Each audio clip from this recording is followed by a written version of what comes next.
நகரங்களில் இருசக்கர வாகனங்களை திருடி கிராமங்களில் குறைந்த விலைக்கு விற்றிருக்கிறார் ஒரு பொறியியல் பட்டதாரி. தமிழகத்தில் பல மாவட்டங்களில் திருடியவர் புதுச்சேரி போலீசாரிடம் சிக்கியிருக்கிறார். கொள்கை திருடனின் சுவாரஸ்ய பின்னணி என்ன?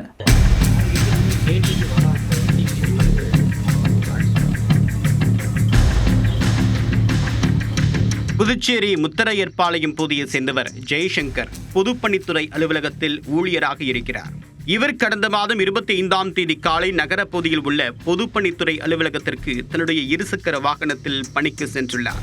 அப்போது தன்னுடைய வாகனத்தை வழக்கம் போல் அலுவலக வாசலில் நிறுத்திவிட்டு உள்ளே சென்றார். பணி முடிந்து மாலை வீட்டுக்கு செல்ல வந்த போது அவருடைய இருசக்கர வாகனத்தை காணவில்லை.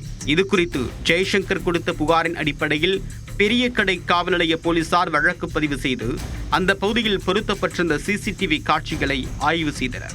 அதில் 30 வயது மதிக்கத்தக்க வாலிபர் ஒருவர் ஜெய்சங்கரின் வாகனத்தை நோட்டமிட்டு திருடிச் செல்வது பதிவாகியிருந்தது.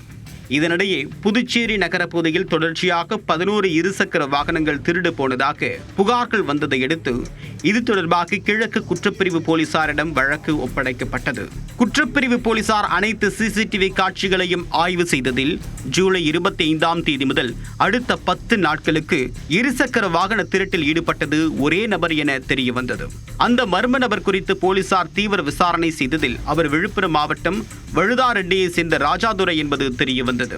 விழுப்புரத்தில் இருந்த அவரை போலீசார் கைது செய்து புதுச்சேரி அழைத்து சென்று விசாரணை செய்தனர். பொறியியல் பட்டதாரியான ராஜாதுரைக்கு திருமணமாகி 2 குழந்தைகள் உள்ளனர். சென்னை தனியார் நிறுவனம் ஒன்றில் பணிபுரிந்த போது அங்கிருந்த அதிகாரியிடம் சண்டையிட்டு அவரை தாக்கியிருக்கிறார் ராஜாதுரை.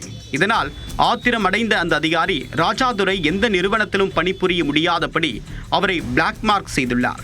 இதனால் எங்கும் பணி கிடைக்காத ராஜாதுரை தன்னுடைய குடும்ப செலவை எதிர்கொள்ள கடந்த 10 மாதங்களாக விழுப்புரம், கடலூர், திருச்சி உள்ளிட்ட பல மாவட்டங்களில் பைக் திருட்டில் ஈடுபட்டிருப்பது தெரிய வந்தது.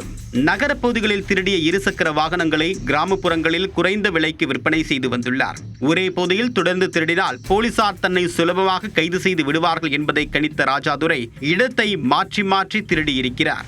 தமிழகம் மற்றும் புதுச்சேரியில் அவர் திருடிய 22 இருசக்கர வாகனங்களை பறிமுதல் செய்த போலீசார் அவரை நீதிமன்றத்தில் ஆஜர்படுத்தி காலாப்பட்டு மத்திய சிறையில் அடைத்தனர்.